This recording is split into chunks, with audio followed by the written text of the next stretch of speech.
Hello everyone, তোমরা সবাই কেমন আছো? আশা করি সবাই ভালো আছো। আল্লাহর অশেষ রহমতে আমিও আলহামদুলিল্লাহ ভালো আছি।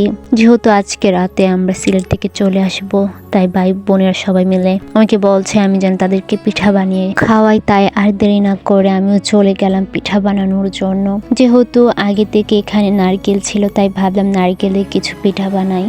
তাই একটা পাতিল প্রথমে বসিয়ে দিই। যখন পাতিলে গরম পানি হয়ে যায়, সেখানে আমি অল্প পরিমাণে লবণও দিয়ে দিই। তারপর কিছু পরিমাণে আটা দিয়ে আমি একটু ডো তৈরি করে নিই। আর আমার খালাতো বোনকে বলি যেন ডোটা করে দেয়, কারণ গরম এটা আমার পক্ষে করা সম্ভব ছিল না। আর এদিক দিয়ে আমি আরেকটা পাতিলে অল্প পরিমাণে দুধ দিয়ে দিই। তারপর আবার আমি এখানে কিছু পরিমাণে গুঁড়া দুধ পানিতে মিশিয়ে গুলিয়ে তারপর সেখানে দিয়ে দিই। আবার দুধটার মধ্যে কিছু পরিমাণে এলাচ, দারচিনি, তেজপাতা এইগুলো দিয়ে দিই। মিষ্টিটা একটু বাড়ানোর জন্য একটু লবণও দিয়েছিলাম। অপর দিক দিয়ে আমি চলে আসি চিনিটা পরিমাপ করার জন্য। সেখানে আবার ছিল খাঁটি খেজুরের গুড়, রাজশাহীর। আসলে এই গুড়টা অনেক বেশি মজার ছিল, শুধু শুধু খেতেই অনেক বেশি ভালো লাগছিল। তো আমরা সবাই মিলে একটু গুঁড়ো খেয়ে নিচ্ছিলাম। সেখানে আবার দুধের মধ্যে গুড়টাও দিয়ে দিলাম। মিষ্টিটা একটু বেশি দিয়েছিলাম, কারণ সবাই একটু মিষ্টি খেতে পছন্দ করি। তারপর আবার চিনি দিয়ে নিচ্ছিলাম। এই দিক দিয়ে দেখো আমার খালাতো বোন কত সুন্দর ডো তৈরি করে দিয়েছে। আর সে আমাকে বলছিল, দেখ আমার কত শক্তি, তার জন্য আমি কত সুন্দর করে ডো তৈরি করে নিয়েছি। তো এটা করতে করতে এদিক দিয়ে আঙ্কেল চলে আসে মাহি জাদির জন্য চিপস নিয়ে, আমাদের জন্য চিপস নিয়ে আসে। তাই আমরা চিপস খেতে থাকি।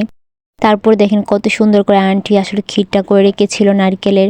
এই পুরটা খেতে অনেক বেশি মজা হয়েছিল। গুড়ের পুরটা অনেক বেশি টেস্ট লেগেছিল সবার কাছে। তারপর আমি আর আমার খালাতো বোন চলে আসি বানানোর জন্য। প্রথমে আমি রুটিটা ওকে দেখিয়ে দিচ্ছিলাম, এভাবে বানিয়ে আমাকে দাও, আমি বানাবো। তাই সে আমাকে রুটিটা বানিয়ে দিচ্ছিল। আসলে তাকে একটু করে কাজ শেখাচ্ছিলাম, কারণ আন্টি তাগিদে কখনো কাজ করে না, আন্টি নিজেই কাজ করে নেয়। সে কখন করবে ভেবে আন্টি নিজেই করে নেয়। যেহেতু তার একটা মেয়ে, তাই তাকে কমই কাজ দেয়। কিন্তু সে আমার সাথে থাকতে থাকতে অনেক কাজে শিখে যাচ্ছে। এই তো সে আমাকে কত সুন্দর সফট রুটি বানিয়ে দিয়েছে। তারপর আমি এই রুটিগুলোর মধ্যে অল্প অল্প পরিমাণে পুর দিয়ে নিচ্ছিলাম। তারপর পুরটা দেওয়া শেষ হয়ে গেলে বাজ করে সেখানে আমার হাতে ছোঁয়ায় সুন্দর সুন্দর করে ডিজাইন করে নিচ্ছিলাম। দেখেন কত সুন্দর করে পিঠাগুলো তৈরি করেছি। আর আন্টি আমাকে বারবার জিজ্ঞেস করছিল, তুমি এত কাজ কিভাবে শিখেছ? আমি বললাম দেখতে দেখতে শিখে গিয়েছি। আর আমার আম্মু বলছে এখন তো নেটের যুগ, সব কিছু এখন মোবাইলে শেখা যায়। তারা দুই বোনে আমাদেরকে নিয়ে অনেক গল্প করছিল। এই তো তারপর দুধটা গরম হয়ে গিয়েছে যখন, তারপর আমি পিঠাগুলো দিয়ে দিই।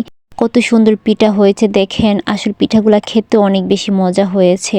সবাই খেয়ে আমার অনেক প্রশংসাও করেছে। যেহেতু আজকে চলে আসবো, তাই মনটাও খারাপ লাগছিল। তারপর আমার খালাতো বোনকে বললাম লাস্টবারের মতো আমাদেরকে চা বানিয়ে খাইয়ে দাও, কারণ ওর হাতে চা অনেক বেশি মজা হয়। আজকের ভিডিওটা এই পর্যন্ত। সবাই ভালো থাকবেন, সুস্থ থাকবেন। আল্লাহ হাফেজ।